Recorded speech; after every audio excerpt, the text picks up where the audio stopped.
कृपाल जी बहुत आदर के साथ एक चीज बता देती हूँ, अब जो कुछ भी आप करेंगे संतों के साथ, अब जो कुछ भी करेंगे कृपाल जी, वो लीपा पोती कहलाएगी। चाहे आज आप उनके चरण धोकर पीने की चरणामृत बात भी कर ले, क्योंकि संतों के कत्ल का इल्जाम अगर किसी जमी पर लगेगा तो वो महाराष्ट्र की पालघर जमी पर लगेगा। इसको कोई नहीं बदल सकता है, ये हो चुका है। तो मेरा सवाल ये है कि नहीं, लेकिन क्यों? मेरा सवाल आपने देखा, मेरा सीधा सवाल क्या है? ये अफवाह के चलते हुआ, ये वाकई साजिश है, क्योंकि संत समाज उस ओर इशारा कर रहा है। देवकी नंदन जी, आप संत समाज तो यही मान रहे हैं ना, क्योंकि धर्मांतरण का एक इशू सामने आ रहा है, फिर किसी एक शख्स का नाम सामने आ रहा है जिसका कांग्रेस से कोई नजदीकी रिश्ता बताया जा रहा है। आप इस बात को ये प्रश्न आपका मेरे से ना, साजिश का कोई इसमें मुझे तो नहीं दिखता है, लेकिन इसकी जांच अब चल रही है वरिष्ठ लेवल पे।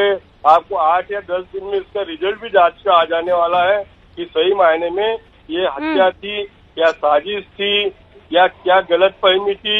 ये सारी बातें आपको 8 से 10 दिन में इसकी जांच रिपोर्ट आएंगी। इतना कोरोना रहने के बाद भी 8 से 10 दिन के बाद, 8 से 10 दिन के बाद जब रिजल्ट आ ही जाने वाला है देवकी नंदन जी, फिर आप लोग क्यों डिमांड कर रहे हैं कि सीबीआई को जांच सौंपी जाए? क्या आप लोगों को विश्वास नहीं है महाराष्ट्र सरकार की सीआईडी जांच पर? देखिए, सीआईडी जांच कर रहे हैं, ये बहुत अच्छी बात है। अगर संत सीबीआई जांच मांग रहे हैं तो हमारे कृपाल जी को या उद्धव जी, जो कि हमेशा साधु संतों का और हिंदुओं का बहुत आदर करते हैं, तो सीबीआई भी जांच कर लेगी तो भी कोई नुकसान नहीं है। क्योंकि काफी न्यूज चैनलों के माध्यम से हमारे पास जो मेरी निवेदन है कृपाल जी, काफी न्यूज चैनलों के माध्यम से हमें ये पता चला है कि वहां पर धर्म परिवर्तन एक बहुत बड़ा इशू है। वहां भगवा रंग पहनने वाले लोगों से नफरत की जाती है। वहां पर भोले भाले जो हमारे भाई लोग रहते हैं, गरीब बेचारे भाई बहन रहते हैं मैं चाहूंगा वो भाई बहनों को भड़काया जाता है सनातन के खिलाफ, भगवा के खिलाफ। वहां धर्म परिवर्तन होता है। और इस बात से रुका जी आप मना नहीं कर सकती कि इस भारत में धर्म परिवर्तन बहुत बड़े पैमाने पे होता है। इवन क्रिश्चियन मिशनरियों में हमारे बच्चों को तिलक नहीं लगाने दिया जाता है, कलावा नहीं बांधने दिया जाता, ये आप सब जानते हैं, लेकिन उठाता कोई नहीं है। आज मैं इस बात को एक बात कहना चाहता हूं, भगवा मेरी जान है, भगवा मेरा मान है, भगवा मेरी शान, भगवा मेरी जान है, भगवा हिंदुस्तान। उस भगवा की हत्या वहां पर की गई है। निश्चित तौर पर धर्म परिवर्तन एक इशू है। मैं महाराष्ट्र सरकार से प्रार्थना करूंगा कि वो इस इशू को भी मध्य में रखकर ठीक है, मैं चाहती हूँ कृपाल जी इस पर जवाब दे, कृपाल जी इस पर जवाब दे। लेकिन आचार्य प्रमोद कृष्णम जी, कृपाल जी आप इस पर जवाब दीजिएगा। एक सेकंड इससे पहले मैं चाहती हूँ कि क्योंकि 15 मिनट हो गए हैं, आचार्य प्रमोद कृष्णम जी बड़े सब्र के साथ सुन रहे हैं। आचार्य जी, ये सब्र संतों के केस में ही कांग्रेस क्यों दिखाती है?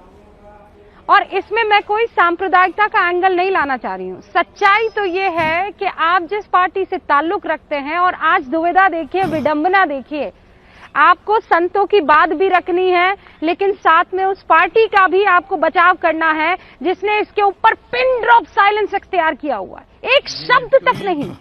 काश कि ये संत ना होते, किसी और समाज से ताल्लुक रख रहे होते, तो आज हाहाकार मच गया होता। प्रमोद कृष्ण जी, आप जैसा एक प्रश्न है प्रमोद जी के लिए मेरा, सिर्फ एक 30 सेकंड का, सिर्फ 30 सेकंड का। बस अपनी बात रख ले देवकी नंदन जी। अच्छा मेरे प्रश्न का उत्तर भी साथ में दे देंगे। फिर प्रमोद कृष्ण जी। प्रमोद जी, मैं आपको नमस्कार करता हूं आचार्य जी।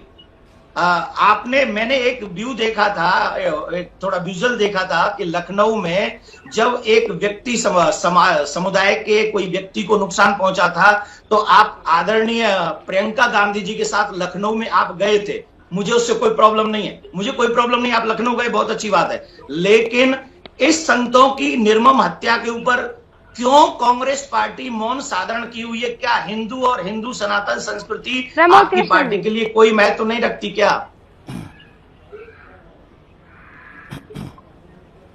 देखिए रूबिका जी, 2-3 सवाल एक साथ हैं, मैं जवाब देने का प्रयास करूंगा। पहली बात, संतों की भूमि पर संतों की निर्मम हत्या हुई है और इससे सारा देश दुखी है। इसमें कोई किसी को नानुकर करने का सवाल ही पैदा नहीं होता।